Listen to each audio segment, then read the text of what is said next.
بیرون ملک مقیم پاکستانیوں کے لیے چند اہم گزارشات۔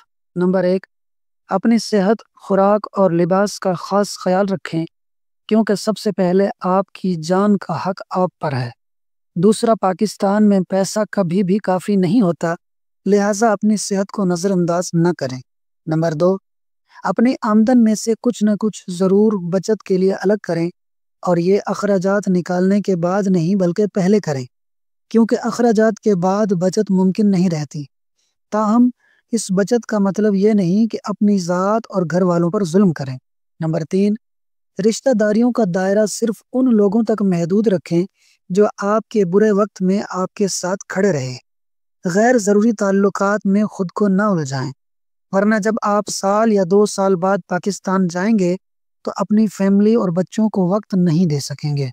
نمبر 4، کسی آسمانی کتاب میں یہ نہیں لکھا کہ ہر ویزا یا اقامہ تجدید کرانے کے ساتھ پاکستان جا کر ایک اور بچے کی پیدائش بھی لازم ہے۔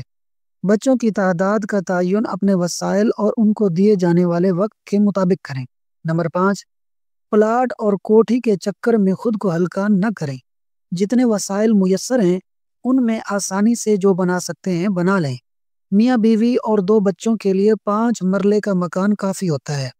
بیرون ملک بینکوں اور کمپنیوں سے قرض لے کر پاکستان میں صرف رشتہ داروں کی واہ واہ یا شریکوں کو جلانے کے لیے بڑی کوٹھی بنانا کہاں کی عقل مندی ہے، جبکہ خود نہ اچھا کھا سکتے ہیں نہ پہن سکتے ہیں۔ نمبر 6، پاکستان میں اپنے گھر والوں کو اپنی آمدن اور وسائل کے بارے میں صاف صاف بتا دیں تاکہ وہ آپ کی کویت ٹاور یا الحمرا ٹاور کے ساتھ لی گئی تصویریں دیکھ کر کسی غلط فہمی کا شکار نہ ہوں۔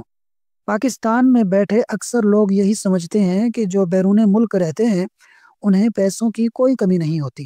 نمبر 7، پاکستان میں گھر والوں کو ماہانہ اخراجات ایک طے شدہ شیڈول کے مطابق بھیجیں، ورنہ ہمیشہ ذہنی دباؤ کا شکار رہیں گے۔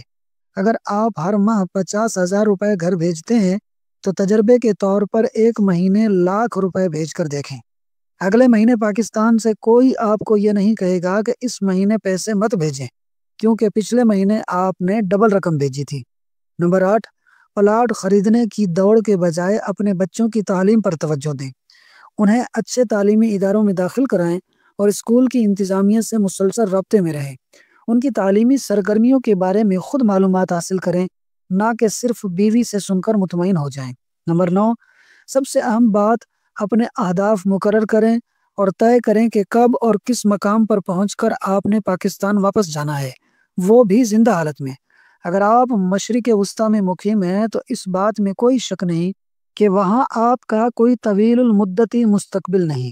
چاہے آپ 40 سال بھی وہاں گزار دیں، پھر بھی آپ کا اقامہ ہی تجدید ہوتا رہے گا۔ سوچیں، سمجھیں اور مستقبل کی منصوبہ بندی کریں۔